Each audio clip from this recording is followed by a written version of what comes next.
Sahabat Saidi dimanapun berada, hari ini saya akan menjelaskan tentang Hari Pentakosta.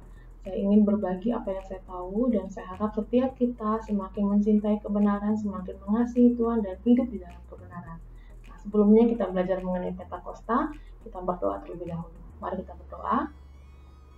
Bapa yang baik, Bapa yang kami sembah, Bapa yang mengasihi kami bersyukur Tuhan buat anugerah-Mu tiap-tiap hari dalam kehidupan kami.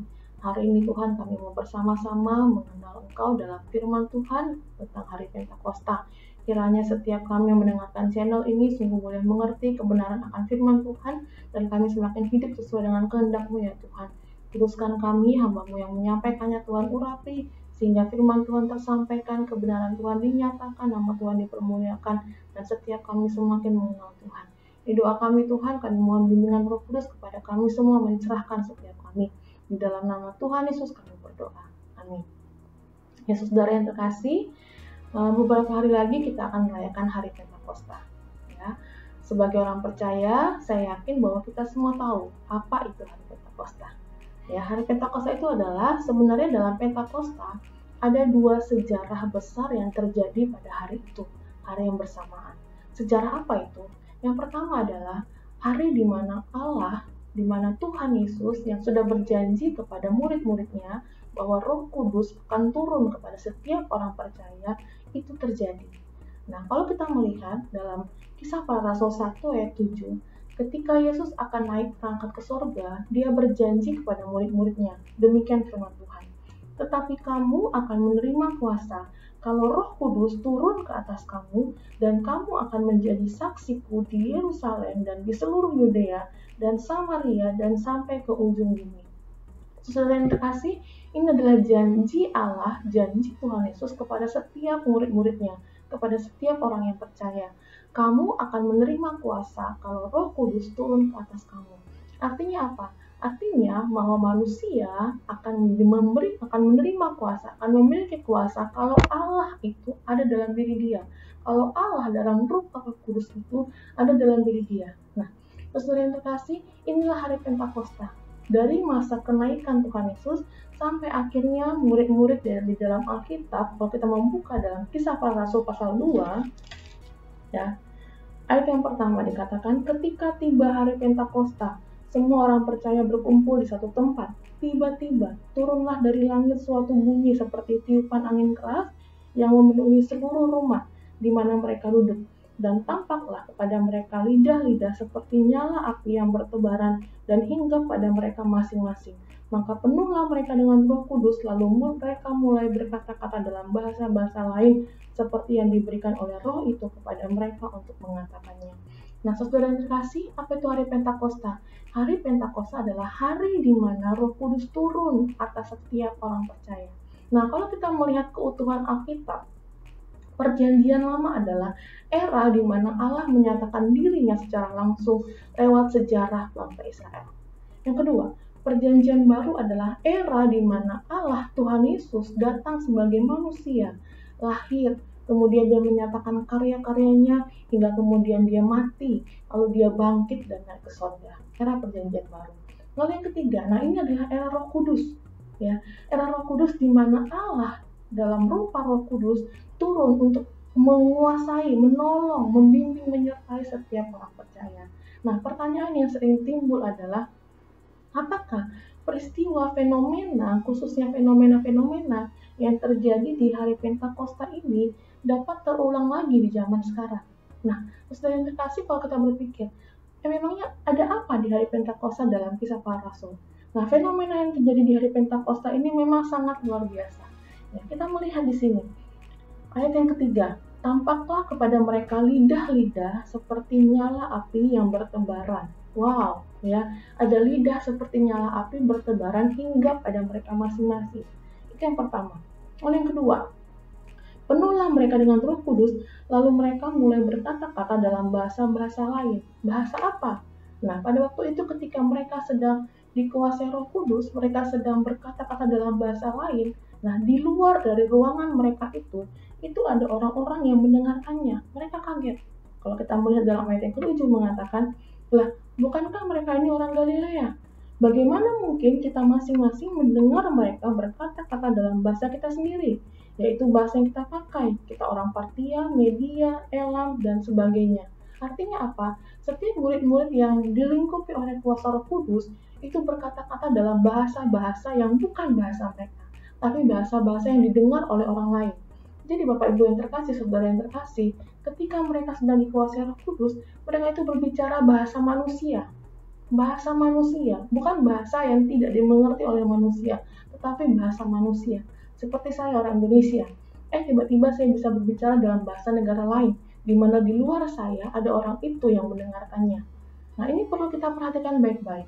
Fenomena ini, yang artinya bahasa yang disampaikan dalam hari Pentakosta ini adalah bahasa yang bertujuan untuk menyatakan kemuliaan Allah, menyatakan kebenaran tentang Yesus yang dimengerti oleh orang-orang di luar sana. Jadi bukan bahasa yang tidak dimengerti. Nah, kembali ke pertanyaan sebelumnya. Kalau begitu, apakah fenomena di hari Pentakosta ini dapat terjadi di zaman sekarang? Nah, saya mau sampaikan begini. Hari Pentakosta adalah hari di mana Allah Roh Kudus memproklamirkan dirinya. Ini adalah sebuah era baru, era karya Roh Kudus. Ya, era perjanjian lama sudah berlalu, era perjanjian baru sudah berlalu. Sekarang era di mana Allah Roh Kudus yang berkarya.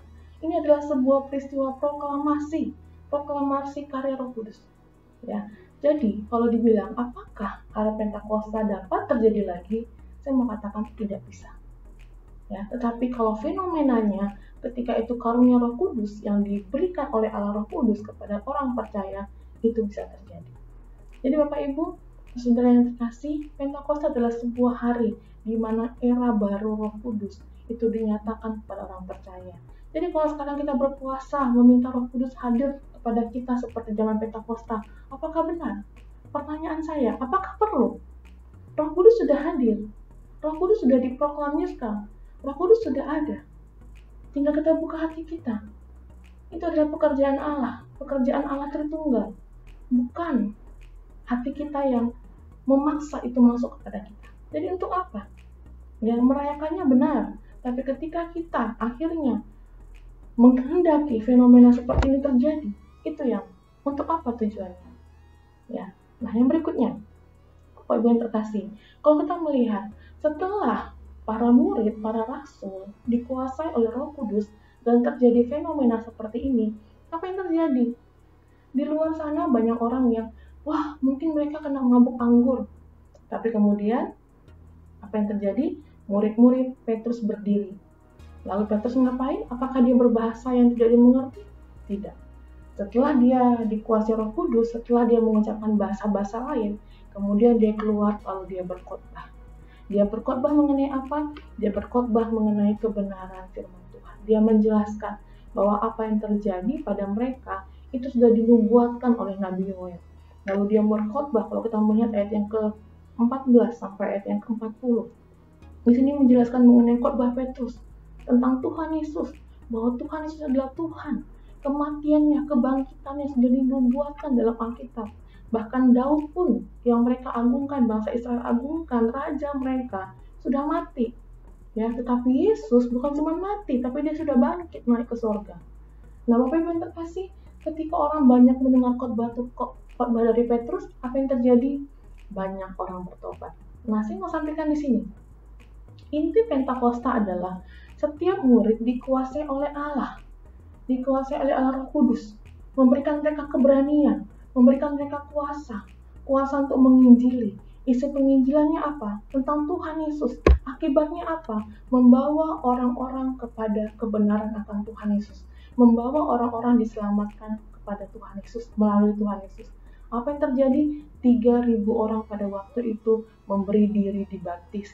3.000 orang memberi diri untuk percaya kepada Tuhan Yesus. Saudara yang terkasih, hari Pentakosta tidak bicara mengenai fenomena spektakuler.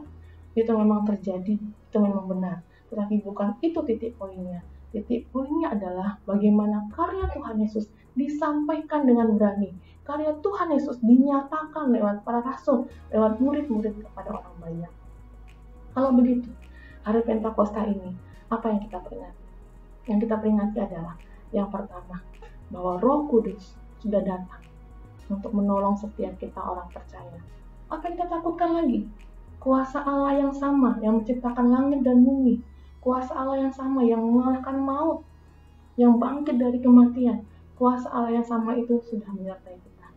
Kalau begitu, sebagai orang percaya, apa yang kita takutkan? Beritakan Injil, beritakan tentang Tuhan Yesus, tentang kuasa dan kasih Tuhan. Yang kedua, saudara yang terkasih, kita harus menyadari hari Pentakosta ini berbicara mengenai kita harus menyadari bahwa kita manusia adalah nothing tanpa Roh Kudus. Tanpa kuasa Roh Kudus, tanpa Tuhan, kita tidak bisa berbuat apa-apa. Karena itu mari tiap hari, setiap kita selalu merendahkan hati kita, meminta petunjuk, meminta tuntunan, meminta penyertaan Roh Kudus dalam apapun yang kita kerjakan. Jangan pernah takut, jangan pernah sombong. Yang ketiga, karunia Roh Kudus dalam diri kita yang Tuhan sudah berikan. Ingatlah, tujuannya adalah memberitakan tentang kabar keselamatan, memberitakan tentang Tuhan Yesus, bukan diri kita. Sekali lagi, kuasa Roh Kudus yang diberikan bukan bicara mengenai fenomena bagaimana kita tampil menjadi orang yang dipermuliakan, salah. Ketika Roh Kudus ada dalam diri kita, kuasa Roh Kudus itu ada, tujuannya adalah pemberitaan penginjilan, pemberitaan tentang Tuhan Yesus, pemberitaan tentang kuasa Allah, dan membawa orang percaya kepada Tuhan Yesus, membawa orang kepada keselamatan. Jadi bukan suatu hal yang sia-sia. Bapak Ibu yang terkasih, di hari Pentakosta, Roh Kudus dicurahkan dan gereja berdiri. 3.000 orang pada waktu itu bergabung menjadi orang percaya.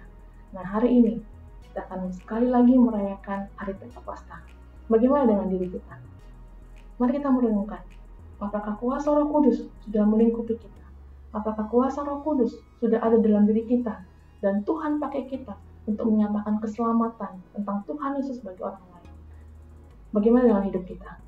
Mari kita bersyukur ketika Roh Kudus sudah dalam diri kita merayakan hari Pentakosta dengan cara yang benar. Bukan bicara mengenai fenomena, tapi bicara mengenai isi hidup kita yang ada Roh Kudus, membawa orang kepada keselamatan kepada Tuhan Yesus. Terima kasih, shalom, maju terus dalam Tuhan.